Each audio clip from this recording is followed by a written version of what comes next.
Good morning, everyone. This video is for Tiruchirappalli, Tamil Nadu. So basically, हमारे जो sir has been teaching since 2006. He has an experience of 17 to 18 years, and more education के नाम से sir की classes चलती है. Where he provide live classes, recorded videos, notes, and books in a very easy language which covers up your entire syllabus.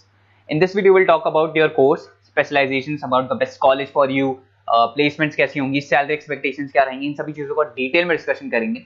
If you find this video informative, then do like the video, subscribe to our channel, hit the bell icon. Thank you very much. ये video मैं उन students के लिए बना रहा हूँ those who are planning for MBA का plan कर रहे हैं, टॉप 20 स्कूल से प्लान कर रहे हैं. उसके लिए एक एग्जाम लगता है कॉमन एडमिशन टेस्ट. इसके ऊपर बहुत डिटेल में डिस्कस करेंगे. आईएम्स तक कैसे पहुंचना है उसको अपन डिस्कस करेंगे. इसके अंदर कैट एग्जाम की इंपॉर्टेंट डेट्स, कैट एग्जाम क्या होता है, एग्जामिनेशन पैटर्न क्या है, एलिजिबिलिटी क्या है, एग्जामिनेशन स्ट्रेटजीज क्या है, कैसे आपको एग्जाम देना चाहिए, आईएम्स तक पहुंचेंगे तो उसके कट ऑफ्स क्या होंगे और नॉन आईएम्स कॉलेज के कट ऑफ क्या होंगे, सब डिस्कस करेंगे. न्यूज़पेपर में आया था 42% कम 2027 तक मशीनें करेंगी. तो आर्टिफिशियल इंटेलिजेंस और मशीन लर्निंग की बहुत जबरदस्त डिमांड आने वाली है. तो आप लोग एमबीए में जो स्पेशलाइजेशन चूज करेंगे, वर्ल्ड इकोनॉमिक फोरम भी ये बात बोल रहा है कि इसमें फास्टेस्ट ग्रोइंग जॉब जिसमें आपको big data specialist, fintech engineer, AIML, software developer 2025 से लेकर 30 के बीच में इनकी डिमांड आएगी. तो आप एमबीए में जो स्पेशलाइजेशन चूज करें उसमें ये वाले स्पेशलाइजेशन रखना, फिनटेक वाला, बिग डेटा वाला, इसकी जबरदस्त डिमांड आने वाली. बहुत सारी जॉब्स है जो जाने वाली है, जैसे 2025 से 30 के बीच में आपका पोस्ट ऑफिस क्लर्क है, बैंक टेलर है, data entry, cashier, ticket checker. अगर आप कैशियर की बात करें, जरूरत ही नहीं है बैंक में. आप विड्रॉल भी मशीन से कर रहे हो, डिपॉजिट भी मशीन में करवा रहे हो, पासबुक अपडेट मशीन से हो रही है, तो यहाँ पे मशीनें काम कर रही है. तो बहुत सारी जॉब्स आने वाली और जाने वाली है. तो आप स्पेशलाइजेशन वो चूज करना जिसकी मार्केट में जबरदस्त डिमांड है. बेसिकली मेरा क्लासेस चलता है, मैं एमबीए को पढ़ा रहा हूँ 2006 से. 17-18 साल का एक्सपीरियंस है, बहुत सारे बच्चे निकाल चुका हूँ मेरे पास. अब देखो आपको क्लासेस दिखाई दे रही होंगी. उसके अलावा सबसे इंपॉर्टेंट चीज आईएम अहमदाबाद. मैं हर साल बच्चों को आईएम अहमदाबाद लेके जाता हूँ. 50-60 स्टूडेंट्स जाते हैं, साथ में मेरे लेक्चर्स भी होते हैं वहाँ पे. तो आप लोग, IIM Ahmedabad is a dream college of MBA. अगर मैं एमबीए की बात करूँ तो एमबीए का जो ड्रीम कॉलेज है वो आईएम अहमदाबाद है. तो आप ये मान के चलो, इस कॉलेज के लिए बच्चा पढ़ता है और कैट का एग्जाम देता है. अगर यहाँ से बच्चा निकलता है तो बहुत बड़ा पैकेज लेके निकलेगा. देखो हर साल मैं बच्चों को लेके जाता हूँ, दिख रहा होगा आपको. उसके अलावा मैं मुंबई में पढ़ा रहा हूँ, जयपुर में मैं पढ़ा रहा हूँ. अच्छा, अलग अलग कॉलेजेस में एज अ गेस्ट में वर्क कर रहा हूँ. अच्छा, 2008 से मैं बुक्स भी लिख रहा हूँ. तो 2006 में पढ़ाना शुरू किया था, 18 साल हो गए, और 16 साल से मैं बुक लिख रहा हूँ. 2008-10 में बहुत सारी बुक्स लिखी. मेरे वीडियोस भी हैं, आपको यूट्यूब पे वीडियोस मिल जाएंगे. मैं सैंपल्स आपको शेयर करूंगा जो जिसका रिक्वायरमेंट होगा. अगर आपको बेस्ट कॉलेज का रिक्वायरमेंट हो, या फिर कैट के लिए कैसे स्टडीज करनी है उसका रिक्वायरमेंट है, कि कौन कौन से कोर्सेज हैं कैट में, कहाँ पे आपको एडमिशन लेना चाहिए और किस तरीके से स्टडीज करनी है, कट ऑफ क्या जाएगा, तो उसके ऊपर आप डिस्कस कर सकते हो. मेरा नंबर है, इस पर कॉल कर सकते हो. बाकी मैं अगर क्लास में रहता हूँ तो आप मेरे को व्हाट्सअप कर सकते हो, अपना name, number, city, state, course और कहाँ से आपको अपना एमबीए करना है और किस तरीके से कैट का प्रिपरेशन करना है. अब अपन आते हैं एक एक करके कैट के स्पेशलाइजेशन पे. What about CAT? देखो, कैट का जो एग्जाम है वो आईएम्स लेता है, इंडियन इंस्टीट्यूट ऑफ मैनेजमेंट.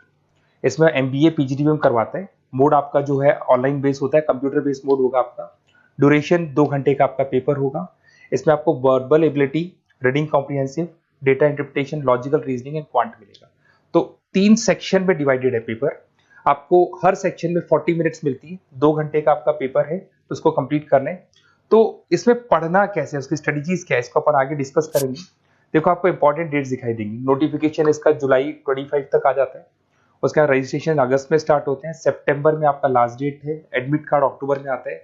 नवंबर में लास्ट संडे, जो लास्ट संडे होता है नवंबर का, उस दिन एग्जाम लगता है इसका, और जनवरी तक रिजल्ट आ जाता है. अब देखो इसमें बहुत सारी चीजें जो अपन डिस्कस करेंगे. टोटल इसमें 66 मार्क्स का पेपर होता है, वेरी भी करता है थोड़ा बहुत. 40 मिनट्स पर सेक्शन को मिलता है. इसके अंदर आपका इंग्लिश है, रीजनिंग है, क्वांट है, इनके लिए अलग अलग टाइम मिलता है. 1/3 इसमें नेगेटिव मार्किंग रहती है. मतलब अगर आपने कोई किसी ऑप्शन बेस्ड क्वेश्चन को तुक्का मारने की कोशिश की तो 1/3 कट जाएगा. एमसीक्यूज में नेगेटिव होता है, और बाकी जो सेक्शनल कट ऑफ जरूरी है इसके अंदर. मतलब ऐसा नहीं है कि आपका इंग्लिश में स्कोर आ गया, मैथ्स में नहीं आया, डीआई में नहीं आया तो सिलेक्शन नहीं होगा. इंडिविजुअल आपका इंग्लिश में भी आना चाहिए, मैथ्स में भी आना चाहिए, डेटा इंटरप्रिटेशन में, तीनों में आना चाहिए आपका. और एमसीक्यूज में जो नेगेटिव मार्किंग है एमसीक्यूज के लिए होगा, नॉन एमसीक्यूज के लिए नेगेटिव मार्किंग नहीं होता है. उसके अलावा अगर मैं एलिजिबिलिटी की बात करूं तो जनरल का अगर स्टूडेंट है तो 50% मार्क्स चाहिए. अगर आपका 50% से कम है, you are not eligible to give the CAT examination. अगर एससी, ओबीसी, रिजर्व कैटेगरी से है तो 45% आपको चाहिए. देखिए, और एज लिमिट नहीं है, कोई भी बच्चा एग्जाम दे सकता है. फाइनल ईयर का स्टूडेंट दे सकता है, फाइनल ईयर होने के बाद भी वो एग्जाम दे सकता है. अगर मैं स्ट्रेटजीज की बात करूं, देखो बार बार मैं एक चीज बता रहा हूं, जब भी आप पेपर को अटेम्प्ट करते हैं इसमें टाइम कम होता है, क्वेश्चन ज्यादा होते हैं, तो यहां पर आपको रिजेक्शन आना चाहिए, सिलेक्शन नहीं करना है, रिजेक्शन करना है। बहुत सारे ऐसे क्वेश्चन होते हैं बहुत ईजी है, उसमें 4 से 5 मिनट खराब हो गए और आपने उसका राइट आंसर निकाल दिया। अरे भाई वो 5 मिनट में 5 क्वेश्चन करने थे आपको, उस क्वेश्चन में फंस के आपने 5 मिनट खराब कर दिए।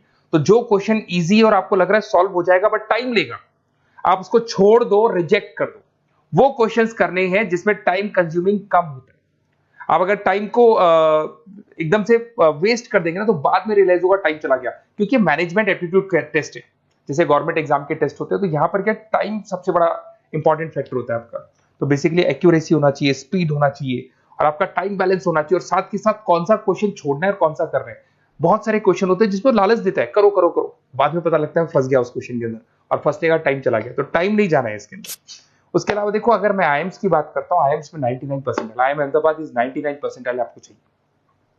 उसके बाद में अगर मैं बात कर दूं, बेंगलोर 99, कोलकाता 99, लखनऊ में 97 टू 98 चाहिए, इंदौर कोझीकोड में 95 टू 97। तो परसेंटाइल तो मान के चलो, अगर आपको टॉप कॉलेज चाहिए ना तो 99 प्लस परसेंटाइल चाहिए आपको, ठीक है। उसके अलावा अगर अपन देखते हैं एफएमएस दिल्ली, नॉन एक्सेप्टेबल जो कैट का एग्जाम तो लेते हैं बट नॉन आईएम्स है, वो भी 99 मांगता है। एसपी जैन भी 85 टू 95 मांगेगा।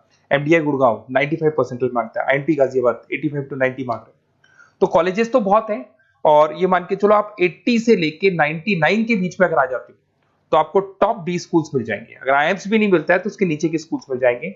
बाकी अगर इसको डिटेल में आपको डिस्कस करना है तो मेरा नंबर है, आप कॉल कर सकते हैं।